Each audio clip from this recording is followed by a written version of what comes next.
Hello, today I want to talk about safe sword simulators for use in HEMA training. Many years ago, 20 years ago, I trained with Brian Price and we came up with some options that were safe and cheap and easy to build.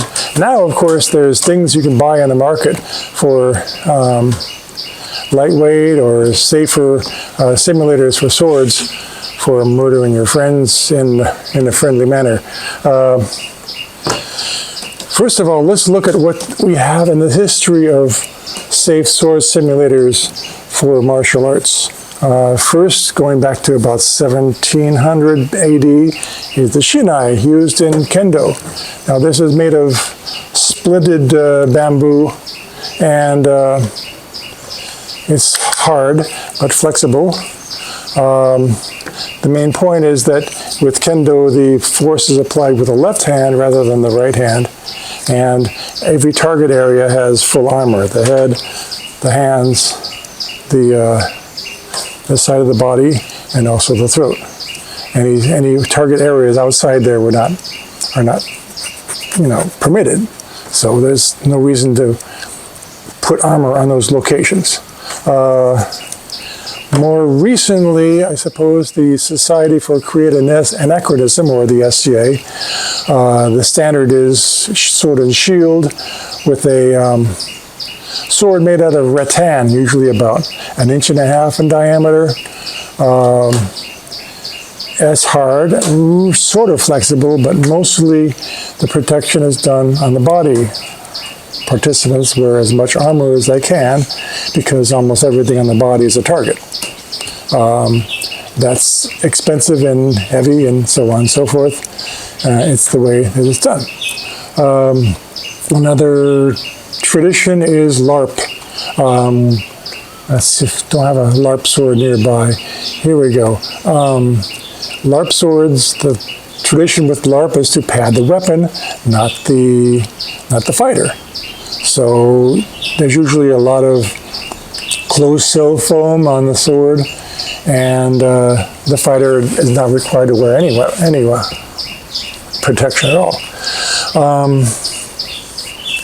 The issue with a lot of these is that if you make the sword too light, some of the techniques change, and you change the delivery of the blow, you change the sort of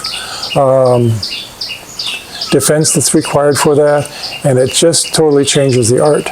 With HEMA, at least from my point of view, I want to maintain the art as much as possible, so we want to carefully design the sword simulators so that they can be used in a relatively realistic manner, so that the techniques are maintained. What we used to do, I had a weapon like that in the past.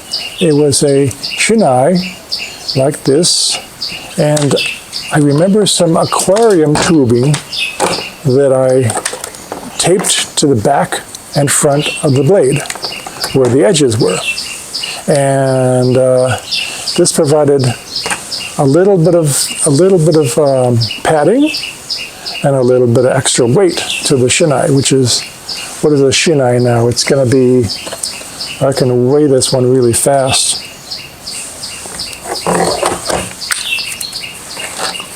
Oops, here we go. Make sure it's balanced on top of this.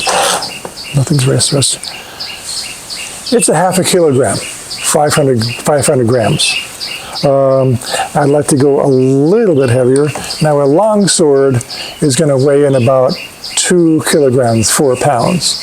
And if I can go to like half of that, 1 kilogram, or maybe a little bit lighter, then we're going to have something that can behave like a real sword but not be too dangerous.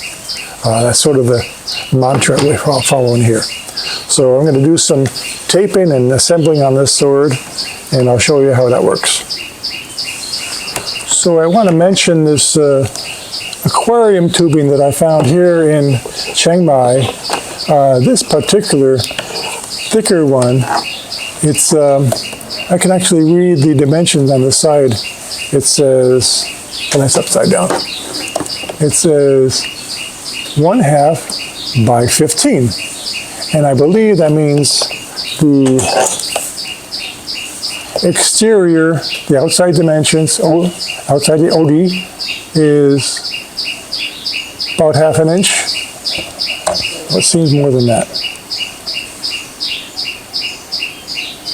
Oh, maybe the inside dimension is 1/2, and the outside dimension is 15. That seems about right. It seems a little thicker than the one I was using, but you all can experiment. The one that I found recently, let me get the measurement on this one too. It looks like about 1 centimeter, 10 millimeters, or just under 1/2 inch. And that's the one I'm going to play with today. So right now, I've got a pool noodle, and I want to make a soft, flexible tip. So what I'll do is cut off one end of this pool noodle, and I don't think my kids will notice, right about, maybe about 1 inch of that, 2.5 centimeters, if you will. It's very easy. Nice red knife for that. And then I can shape that appropriately to my needs.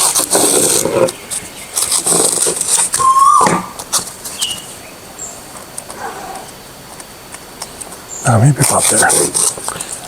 Just eyeballing this right now. So I'll have something like that for the tip. So this is the midpoint of the aquarium tubing, and I taped some of the, what do you call that, foam, closed cell foam, and here's the tip. So I'm just going to start anchoring this using some, the mighty duct tape. Everyone expects to see that. So we'll see how that works. I don't want the tubing to shift around when I'm using it. This is going to see some heavy use, so I'll try to come up with some good ways of anchoring this to the bamboo. So there it is. It's pretty close to finished. The aquarium tubing has been attached to the chenille and wrapped with duct tape. Now you bet you're curious about how much this weighs. I got it at, make sure we have the balance point here. It's still not quite a kilogram, 644 grams. We'll convert it to pounds and ounces here. I don't have a cross guard on this. I don't think there's any need for the pommel. So this is kind of what I'm accustomed to using, at least in the old days of Schola St. George and early 2000s. As you can see, we wrapped up the aquarium tubing in duct tape. I still need to cover up some pieces, and actually another strip down the middle would make it look nicer. Got a pointy tip. This is a little bit soft, not quite what I envisioned. I might want to fix that later. Let's see the balance point.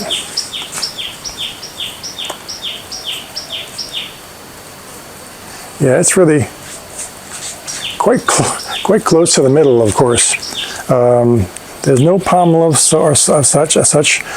I don't know what I would do for that. Remember, I made a wooden pommel back at the time. It didn't really balance anything out much.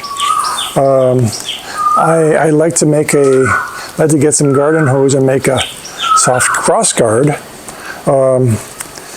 That is soft because if I bump into my training partner, I don't want to injure him. At one point, I got some ABS plastic and made a rigid cross guard. It was really good protection, but also a little bit not safe. So I think I'll go for something inexpensive and simple and cheap. My training group here in northern Thailand They don't have a lot of cash on hand. They can't buy things online. I know these days there's a lot of industries involved dedicated to making HEMA armor, HEMA swords, all kinds of stuff. But I think we need to go an inexpensive route for now, and this is worth experimenting with. I remember we used swords like these with moderately padded gambesons and fencing masks, and of course some sort of padded glove. We all need to experiment with this, but I know where I can find some used shinai for maybe about $10 a piece. And aquarium tubing, this tube cost me about $1 at the exotic fish store. So this is something that anybody can put together and start playing with right away.